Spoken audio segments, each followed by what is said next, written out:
बनारस के पुराने घाटों पर विराज अपनी छोटी सी किताबों की दुकान चलाता था। किताबें उसका शौक भी थीं और उसका सहारा भी। हर रोज सैकड़ों लोग आते जाते, लेकिन उसकी नज़र हमेशा उसी एक शख्स को ढूंढती, अनाया। अनाया अक्सर गंगा किनारे पूजा करने आती और जाते जाते विराज की दुकान से किताबें खरीद लेती। उसे कहानियां पढ़ने का शौक था और विराज को उसे देखना ही उसकी सबसे बड़ी कहानी लगती। धीरे धीरे किताबों के बहाने बातें शुरू हुईं। कौन सी किताब दोगे आज, जो तुम्हारे चेहरे की मुस्कान से मेल खाए? ऐसे छोटे छोटे जुमले उनके दिलों में अनजाना रिश्ता बुनने लगे। अनाया शादीशुदा थी। उसके पति बड़े बिजनेसमैन थे, लेकिन उनके पास उसके लिए वक्त नहीं था। घर में सब कुछ था, पर दिल सूना था। विराज के पास न तो दौलत थी, न शोहरत, पर उसकी आंखों में सच्चाई और दिल में मोहब्बत थी। धीरे धीरे अनाया को विराज की बातें, उसकी शायरी और उसकी खामोश केयरिंग आदतें अपनी तरफ खींचने लगीं।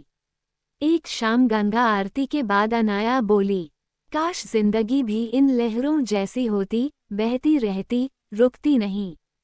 विराज ने जवाब दिया, अगर तुम साथ हो तो हर ठहराव भी सफर लग सकता है।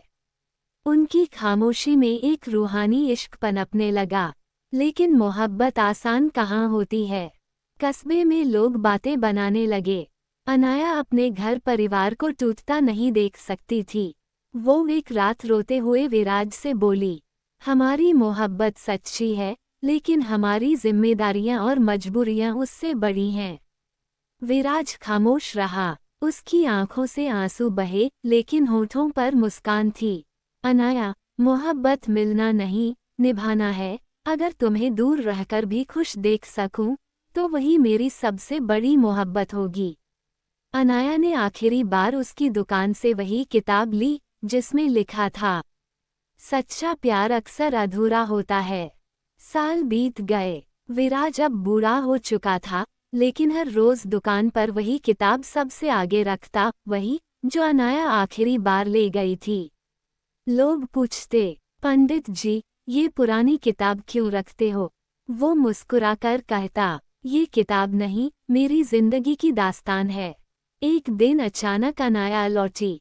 बालों में सफेदी थी, चेहरे पर झुर्रियां, लेकिन आंखों में वही मोहब्बत। वो गंगा किनारे खड़ी थी। विराज ने देखा और उसकी आंखों में चमक आ गई। दोनों ने कुछ नहीं कहा, बस एक दूसरे को देखा।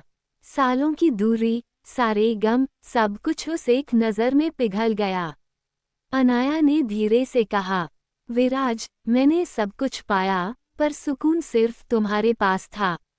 विराज ने हल्की मुस्कान के साथ जवाब दिया, और मैंने कुछ नहीं पाया, पर तुम्हारी यादों में पूरी जिंदगी जी ली। गंगा की लहरें बहती रहीं। लोगों ने उन्हें साथ देखा, पर किसी ने कुछ नहीं कहा। क्योंकि कुछ मोहब्बतें शब्दों में नहीं, खामोशी में मुकम्मल होती हैं।